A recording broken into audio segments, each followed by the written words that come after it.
people are expecting. People are expecting quite a bit. This is your time. You want to win? You're going to be like this. There are no shortcuts in life. You'll get better because you make each other better. The inches we need are everywhere around us. I know plenty of people that are capable. I know fewer people that are willing. You have to believe it to do it. Now, what are you going to do?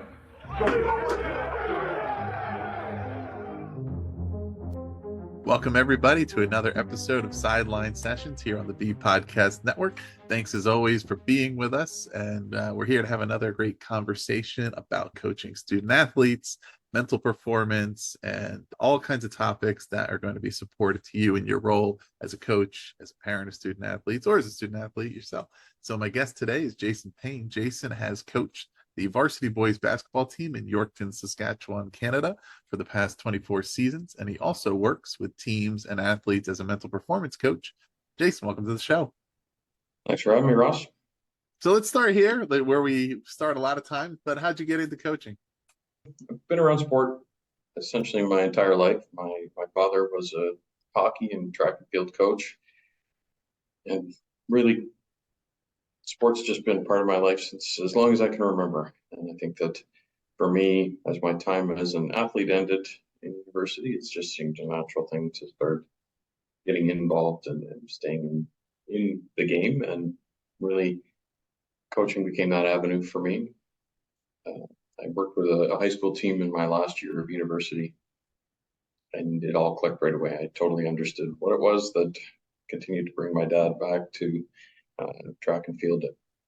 As many seasons, he ended up coaching for 50 years at his school, so I could really understand what it was that drew him.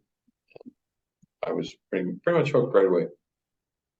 So I don't know if I'm saying Saskatchewan in the locally approved pronunciation, but you can let me know. But how did you? What attracted you to basketball up there? I assume that's hockey country. Saskatchewan's definitely hockey country. There's no doubt. The sport just appealed to me. My dad was actually a really high level hockey player, and kind of flirted on the edges of the NHL in the 60s when making the NHL was a 16 league. So he was a really high level hockey player. And he didn't love the way the game tended to spit people out. So he kind of steered me into ways. I played a little bit of hockey, but he steered me into sports that were more school-based: soccer, rugby, basketball were the sports that I tended to participate in. And for me, the repetitive nature of basketball was wonderful. I loved the challenge of mastering the skills of shooting, dribbling, and things along those lines. And so there was a real challenge element to the sport that I loved. So I referenced in the intro that you've been coaching the varsity team up there for nearly 25 years, but I've seen you write that in 2018, which certainly would have been, well into nearly 20 years into your role there, that you nearly quit. What was happening at that time? What was happening with the team? How were things going? What were the questions you were asking yourself? I was really burnt out after 15 years of, and Yorkton is a small community, so we're about 15 to 20,000. And so coaching in a community like this is program building. So you're working with athletes from the time they're 6 to the time they're 18. So I was burnt out. The demands that they required were growing. It wasn't as much a situation of just teaching kids sport and helping them learn through sport as a vehicle. I could see the struggles they were going through in our society. And that's certainly amplified in the last 6 years since that point. The solutions that my athletes needed at that point weren't tactical or technical. It was mental, it was team culture. And I recognized that what I was doing wasn't working, and the toll was being paid by me. So I had to take a look at things and determine, was I going to be able to continue in this, or was I going to be able to change it into something that served a higher purpose than just winning and losing basketball games? what did you end up learning about burnout, avoiding burnout, for coaches who maybe are butting up against that, but how did you end up navigating through that? It's a huge challenge.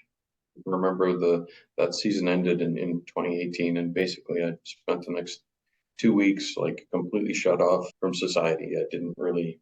My wife and my daughters were away on a trip in New Zealand, and my son was at university, and I just basically went to work and came home and didn't interact with anybody. I was just completely fried.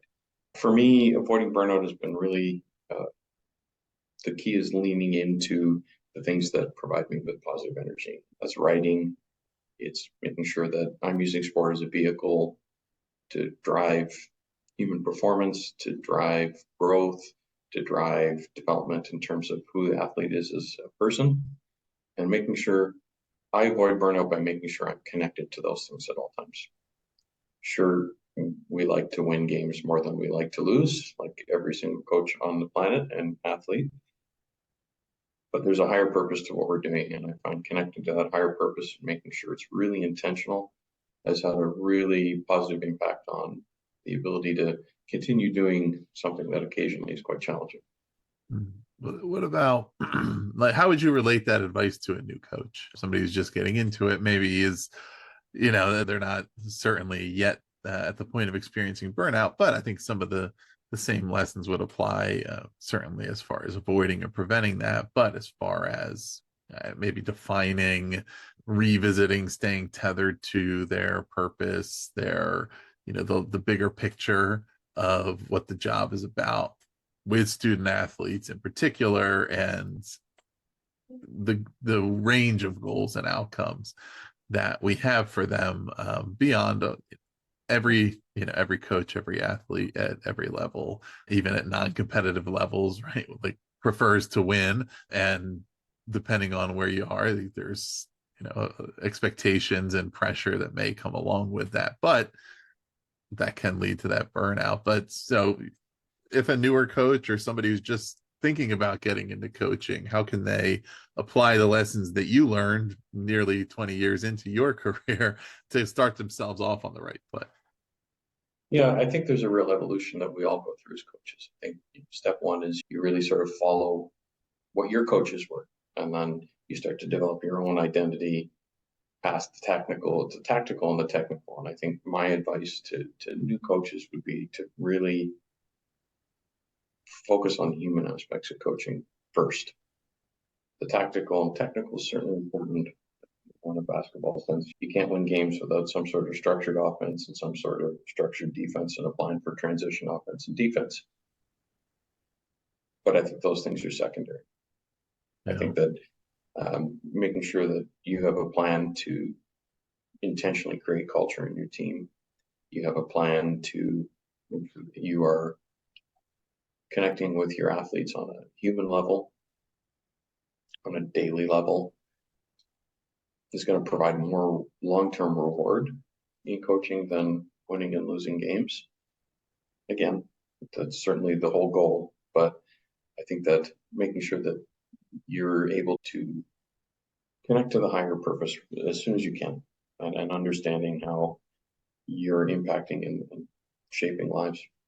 Thinking in particular about the sport of basketball, given the amount of time you've been coaching it, are there ways in which the high school game in particular, and certainly in the region where you're coaching, are there ways in which the game has changed, like since you started coaching, either related to maybe players' interest or exposure in ways that they're navigating through the sport at the youth level toward maybe after high school, or things that are changed in the ways of strategies, the way the games are being played, things that you've had to consistently, right, I'm sure, keep up with and adapt to, even if you have a good sense of, in general, the things you're wanting to do? Oh, I think the game has changed profoundly in the last 2 decades. It is much quicker. In Canada, our high school, we play a FIBA game. So 24-second shot clock, 8-second half court. And I would say when I started, it wasn't uncommon to see somebody walk the ball up and run a set that had multiple looks. I mean, I know when I started, we were using the John Wooden UCLA offense, which was awesome, and could create a layup after 35 seconds every single time he ran it because it was detailed and structured. The game doesn't resemble that anymore. We still run maybe the first action from that offense, which is post entry and a UCLA screen, but it's just evolved so much more. It's so much faster. It's so much more free flowing. The skill level of athletes across. I mean, I've coached against teams in Europe. I've coached in the States. The level of skill is just higher than it's ever been. But it's really interesting because I think if I were to take my team this year that was super skilled and have them play against the team from 23 years ago, I'm not sure who would win. Because I think our kids are super skilled. They understand how to execute skills and tactics at a level that they didn't 23 years ago. I mean, just the shooting alone. But I think that there was a knowledge of how to play in a competitive environment amongst those teams that doesn't necessarily exist today. They knew how to play together at a level that kids today don't understand how to play. I think we're at a stage, and it doesn't seem to matter what sport. The skill level's higher, the social IQ, the ability to work together in a collective situation to advance things for your team is probably worse than it's ever been. And so it's a really interesting dichotomy to see advance over the last 2 decades. And to further unpack the question, I think that the business of youth sport has become a huge challenge. And I think that there's so many people developing youth on an individual basis, regardless of what the sport is. You can find somebody to, in our own community, and again, we're a small community in the middle of Canada. I can find somebody who will skill train you in football. I can find somebody who will skill train you individually in hockey. There's somebody who will do strength and conditioning work. Like, the focus is all on the individual instead of the team, which is how we play the sports. So it's a really interesting change that I've definitely seen over the last couple of decades. Yeah, I mean, that is an interesting perspective. And how does that relate to, so you do mental performance coaching with athletes that are in different sports, but that is an interesting aspect of the mental performance piece, is how are we addressing both individual and team objectives and reconciling that, right? And understanding as the coach of a team that there are certain things that each individual player wants to work on in the micro, but also whatever their long-term goals are. But then we also have to organize around team goals. But how do those pieces relate? And, particularly as these things have evolved and there is so much emphasis on individual training and individual goals and pressure from younger ages to consider specializing, or where are you going with the sport, and all those things, right, that are can be in conflict with the team concept if there's not a good balance. And I think to me, that's the big part of the coach's art. And I think that in my role as a mental performance coach, regardless of the sport, my intent in that situation would be to connect the athlete with the larger picture of what they're doing. So sometimes that means making sure that roles are super clearly defined. And an athlete understands what their role is, how they improve and work towards the role that they want to have, while still ensuring that athlete feels valued in in their role within the team. I believe that culture is something that coaches need to be really intentional about building in their teams, because I think I do believe young people and athletes want to connect to something bigger than themselves. That there is that lack of part of that's what brings them to sport, is the desire to be part of something bigger than themselves. And as a coach, you need to make sure that's the environment that you're creating. And I think that's why today's athlete really responds to a more transformational approach, where a coach or an athlete knows that the coach is invested in who they are as a person first, who they are as an athlete second, and whether they win or lose third. And I think that's ultimately, if you want to make sure your athletes are all engaged, I think that's vital. And my role as a mental performance coach, I can come in and I do consult with coaches on an individual basis on how they can help improve these things. I run sessions for teams across our city, community, and province on how to help them develop that culture, make sure that their athletes are connected to these skills and developing them within the team setting. Are there, what is the, I guess this is sort of relates to connecting with today's student athletes, but what have you found about, I guess, the interest and disposition regarding being part of a team? Has that changed? Has there the same typical level of buy-in to the team mindset as there was 20 years ago? Is there a different, do you have to sell it differently? Good question. I believe that in general, the kids still want the same thing. They still want that sense of connection. They want to be part of something bigger. 20 years ago, you didn't have to sell it as much. I think that it was, you had a little more leeway with the athlete to start with. And today, I think that you have to sell it up front. I don't know that I would say the buy-in is hugely different once that is connected for the athlete. I think that for our program, we don't have a whole lot of kids who miss practice. It's not like chasing a kid because they've missed 3 out of the last 4 practices. Generally, I mean, that's not a universal truth, and I think they respond well to clear expectations and clear communication, and that's a two-way thing. If a kid needs to miss a practice, my expectation is that they're going to let me know ahead of time. So our buy-in, I think, is good and remains at a high level. Part of that stems from strong relationships.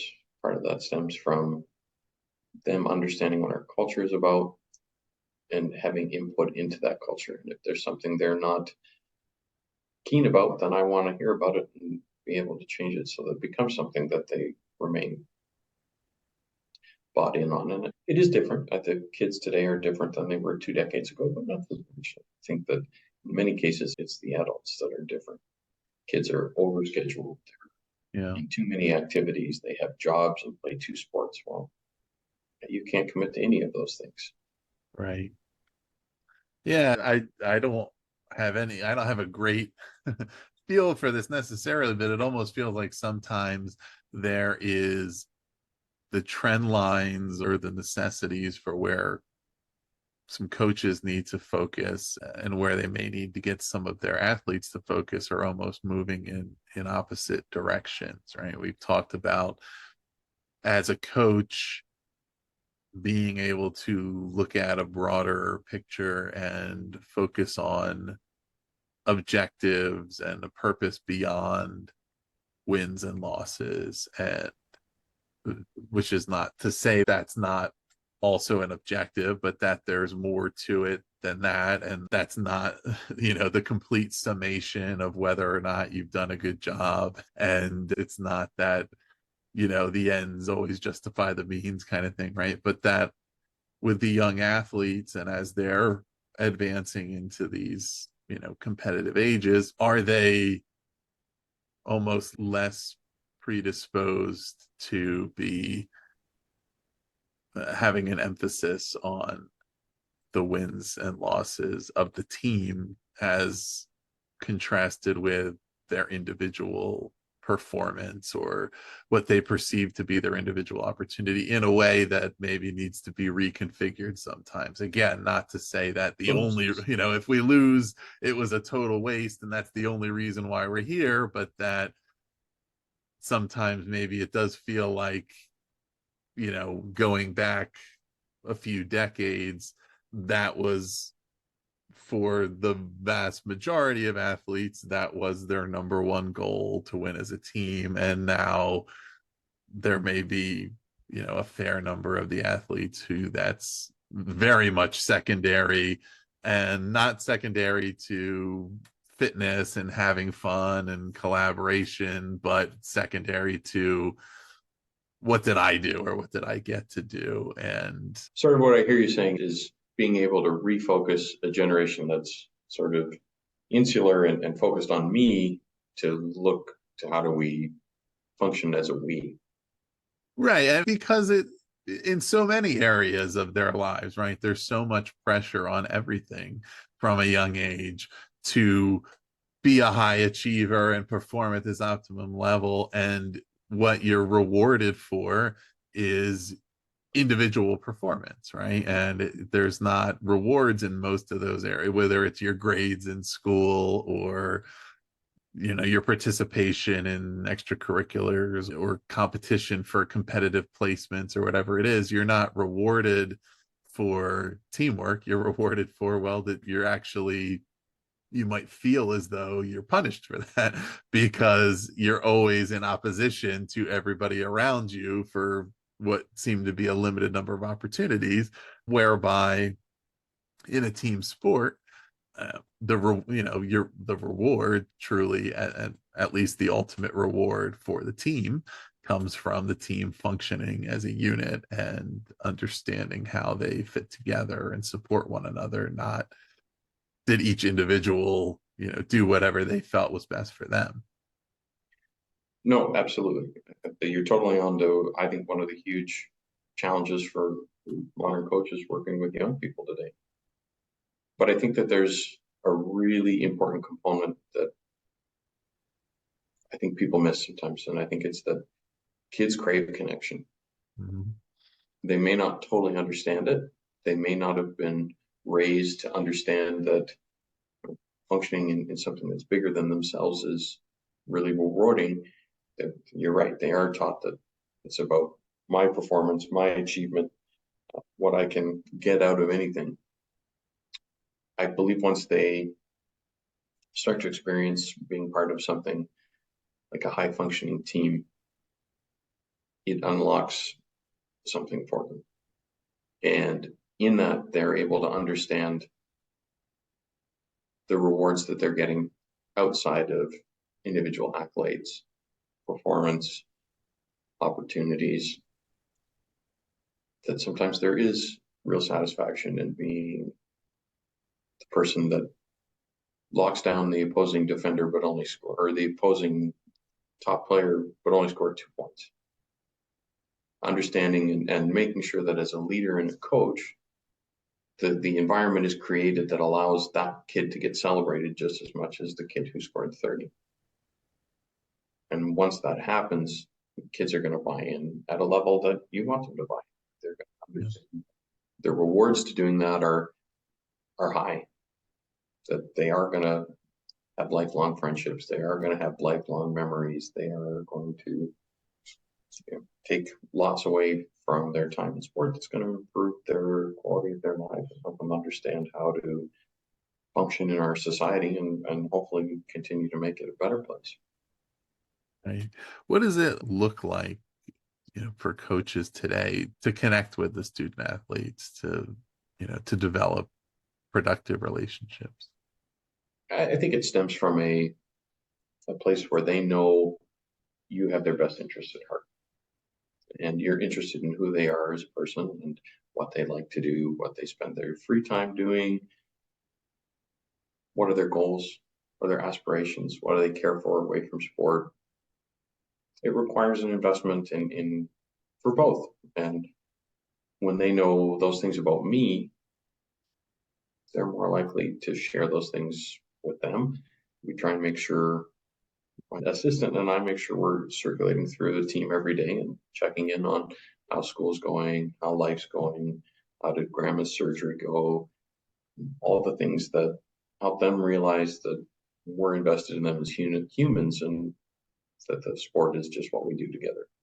What is the, I guess, the status quo and the cultural, which way is the pressure going and the expectations up where you are around specialization versus generalization, right? Kids participating in multiple different sports versus being pressured into picking one. Certainly in a lot of spots down in the US here, right? There's younger and younger that pressure to specialize, which there's limited, if any, evidence that's a good thing, and probably more evidence that it's a negative. But with the competition for scholarships and NIL dollars and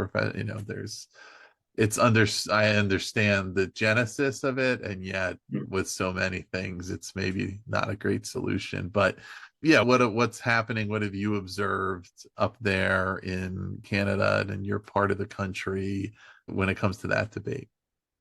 A lot of emphasis on specialization. It being hockey country here, you can play on a travel hockey team at 6. That specialized hockey team will start after the regular hockey season is over now, and will go till the end of June. And then during the summer, there's camps, there's more opportunities for them to get on the ice. And that goes all the way through. I would say in general, I'll never see any of those kids. They won't participate in our spring programming. They won't participate in our fall programming, both of which are developmental, twice a week. Let's play, let's touch, let's have fun with the ball, figure out how to play. And I don't see those kids. They're in hockey. They'll be in hockey until they're done high school, at which point maybe they'll continue, maybe they won't. The numbers of our community would say that most of them will be done. Hockey is a massive economic commitment here. And so it's really stratifying who can play at those levels and who can't. Just on a hockey level, Saskatchewan used to be known for the farm boy who's tough. Gordie Howe would be my example of a stereotypical Saskatchewan hockey player. There's a statue of him in Saskatoon. So you can understand how that model is really looked up to in our province. But that's not who's playing at these levels anymore. They aren't farm kids. They're kids whose parents have the means to allow them to continue to participate. And that's trickling down a little bit into other sports. The more things are specialized, the more they require specialization to compete. And so, basketball now, there's more club basketball. It's not the AUA system that you guys have in the States, but it's certainly more time than it was 20 years ago. There's more opportunity for kids that love to play. And so it's a hard, I would like to see kids participate in more sport, but I also understand, I think back to the early 90s when I was participating in sport, and I would have loved to have had more opportunities to play more games, practice more basketball. Yeah. It just didn't exist. So, I think it's a tough line. I don't look at the hockey model and go, wow, I wish that existed everywhere, because I don't think it's work. Saskatchewan, just as a province, has fewer kids in the NHL than we ever have. And so that model to me is not working at all, but yet it continues because economically it makes sense for those that it makes sense for. We make money off of it. Right. Or there's a misplaced emphasis on where the cause and effect is, right? Yep. Potentially the overemphasis on too much of one sport, specialization and the year round, and the effects that it may have on sustained interest or health, and injury and all those kind of things could contribute to that. A lot of those young athletes kind of burn out or wash out of the sport at a certain point. But some people may draw the opposite conclusion and say, oh, there's there's fewer of these kids at a high level than ever before. That means we need to specialize more because they're, it's more competitive. And I guess you can go around and around in those cycles and not necessarily know for sure.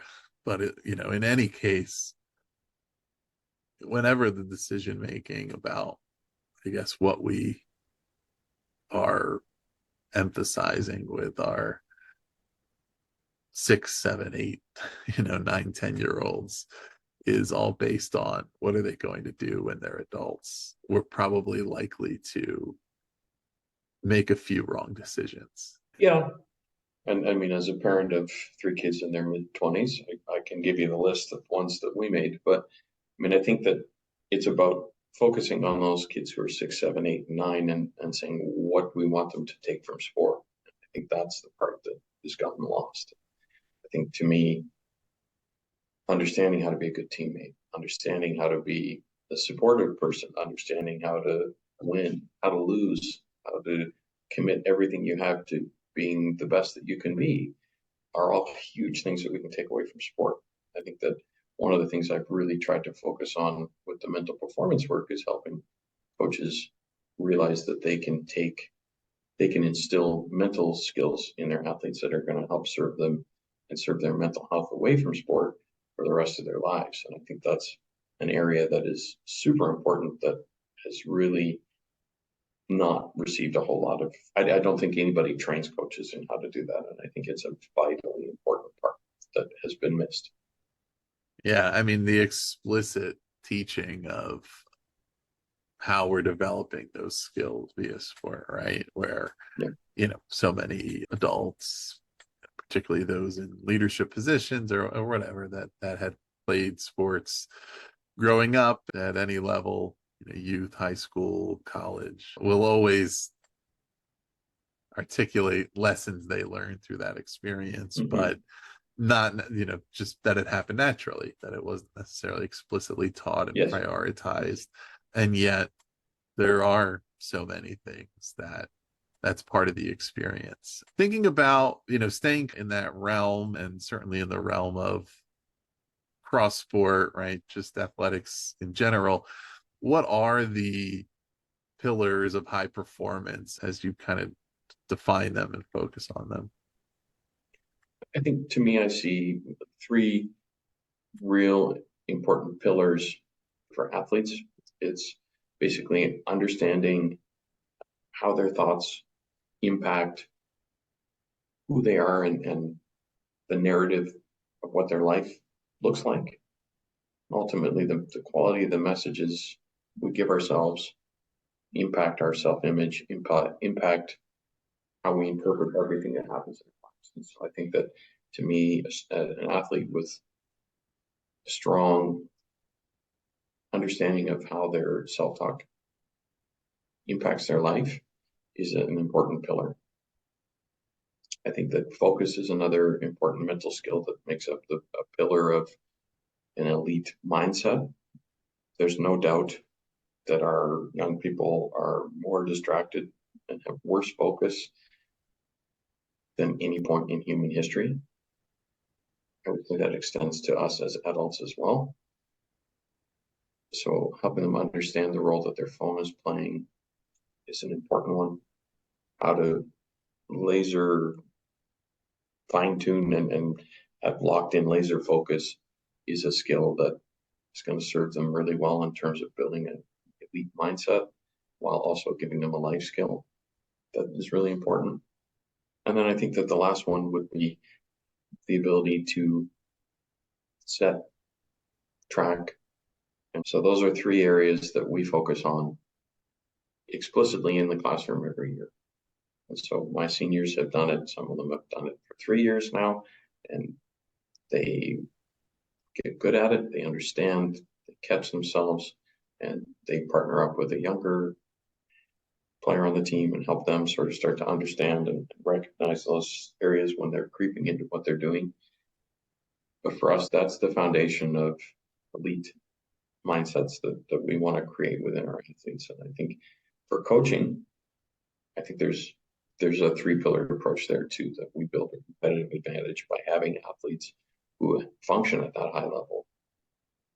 The second would be getting ourselves as coaches to function at that level, which requires some of the same mental stuff. And then the last thing is creating a culture that functions at a high level. So if a coach wants to kind of start focusing on some of these high performance factors, what's the number one thing to do, the most important place to start? I think that it depends a little bit, I think. What is the culture of your program like? If the culture is decent, then I would probably focus on some of the mental aspects for the athlete. If the culture is, if you're brand new to a program and there's no culture in place, I would focus on that, because I don't think you're not going to get the athletes who want to be involved and who are going to be committed until that culture is established. So I think that, to me, that's the first sort of question I would ask. What is the hardest part of being a coach? Good question. Challenge exists around balance, both in life. You aren't going to be a high performer as a coach unless you have balance in your life. And I think sometimes coaching, especially the higher you climb, whether you get to a university, professional level, there is no balance. And to be a successful coach, you have to balance your own life versus the lives of your athletes, and understanding the pressures and things that are going on for them, while ensuring that you're taking care of the things that are causing those pressures in your own life. And that's challenging. I think that on top of that, today's athletes have different needs, as we discussed, and they need to be addressed. They need to be part of what your program looks at. So I think that there's real challenges as a coach. I think there are also great rewards.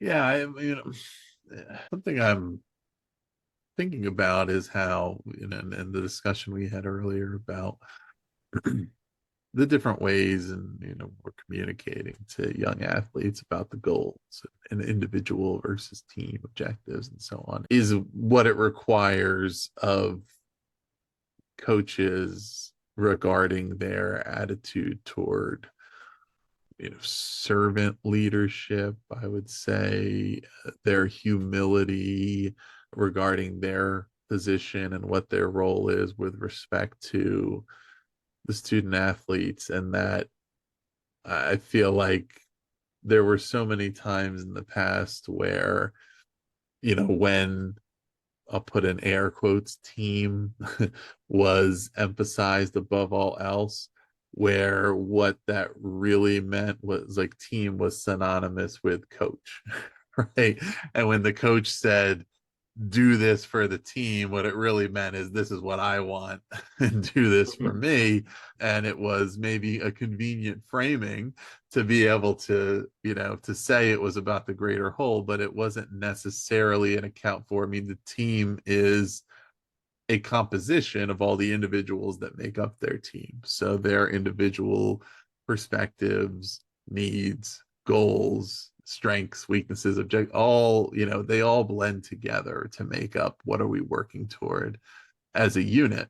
And in order to lift up the athletes and their voice and their autonomy in the creation of that, right, that may require the coaches to humble themselves and to take themselves off of that, that pedestal where they are in charge of it all, and to make it more of just a collaborative approach. And that may be just the blend that is one becoming more of the expectation of this generation of athlete, but also toward creating a more effective understanding of buy-in to team objectives as valuable, right? And seeing it not as independent from or in conflict with individual goals, individual approaches, but understanding how it is in fact the amalgamation of the individual goal. It's been really interesting to see the NCAA coaching landscape over the last couple of seasons as NIL, transfer portal have all become really powerful forces on the landscape there.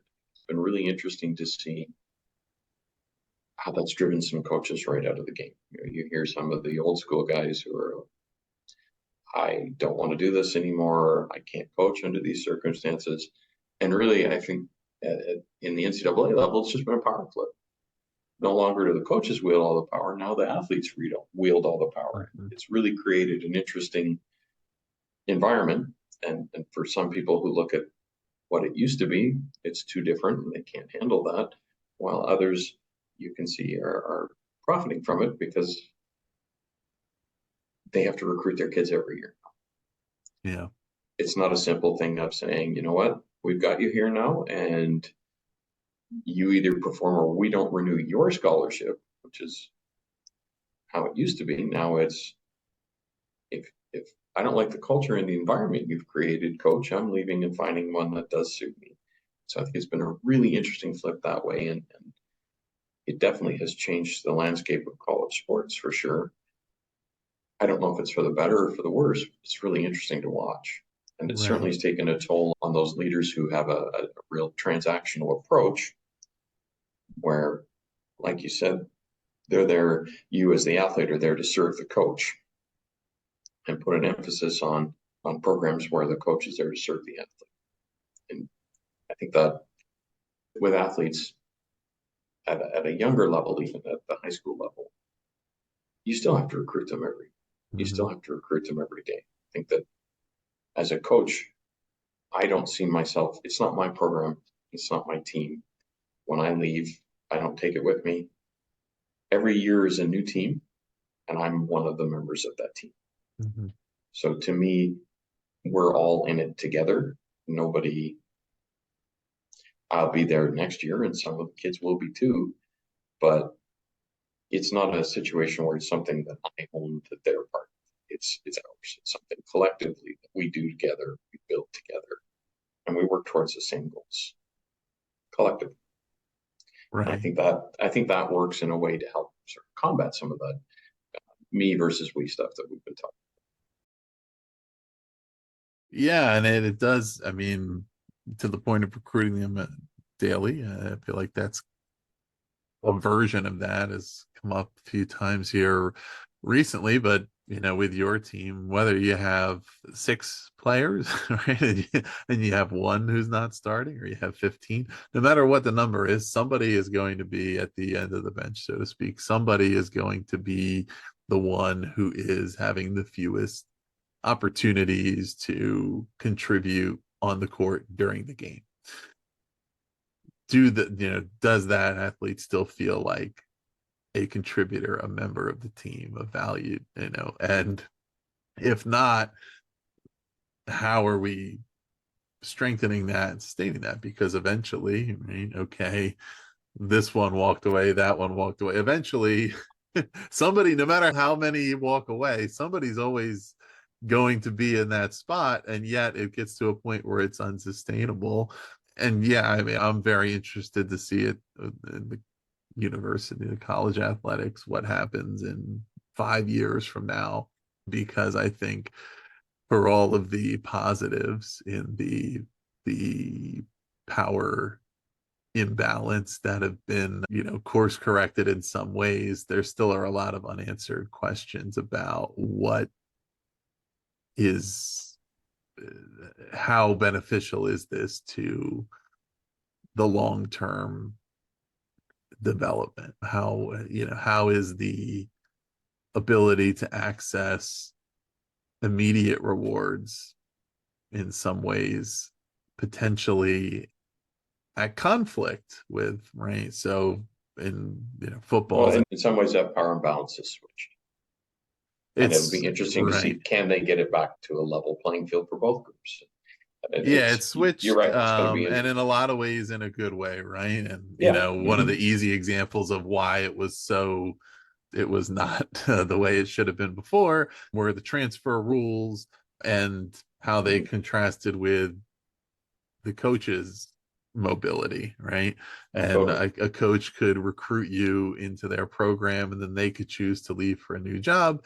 And if you wanted to move to a new school because you were no longer playing for the coach that recruited you, and you would have to sit out a whole year, that wasn't really fair, right? No. And certainly the economics with coaches that are very well paid and student athletes who couldn't capitalize on their value. But in other ways, football is an easy example, because now within the NIL, the starting quarterbacks, right, can certainly monetize that role pretty well if they're at a high profile program, or they're high. And that contrasts with where it was before, which it wasn't really about where you started, it was about where you ended up. If you were the backup or sat on the bench for 2 years, even 3 years, and then that 1 year when you had a chance to start, you performed well and you got drafted to play professionally, right? It didn't necessarily make a difference whether you were the starter for 1 year or for 3. And potentially, if you were in a better program with better athletes and better coaches, you may have developed a lot more and become much better by the end. Versus now, if you feel like you deserve to have that position, you're going to transfer, you're going to go somewhere else, and you will be able to capitalize on that in a variety of ways. But who knows if it ends up that, you're in as good of a position in the long term.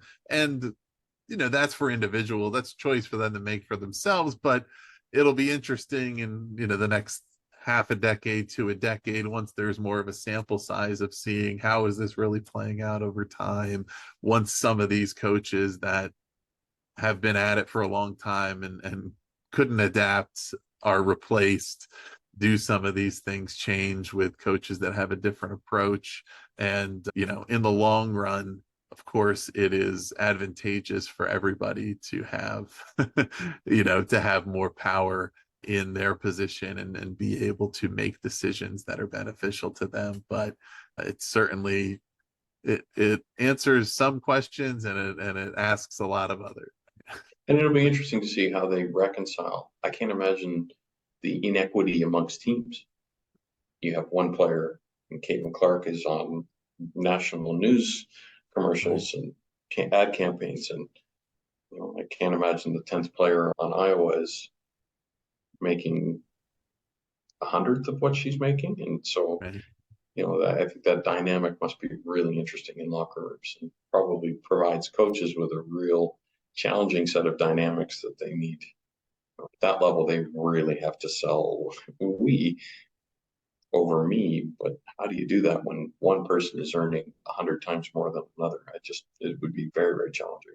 Yeah. Well, as I mentioned by the time this records, it'll be a little bit, or by the time this publishes, it'll be a little bit in the past. But at the time we're recording, we recently had the Elite Eight games, and as I said to some friends, hey, this Caitlin Clark's pretty good, how come I've never heard about it? Just kind of joking about the amount of coverage that she has rightfully earned. But certainly, right, there's a major contrast where there's one member of a team that is so heavily covered, and the others that are in relative anonymity, and how that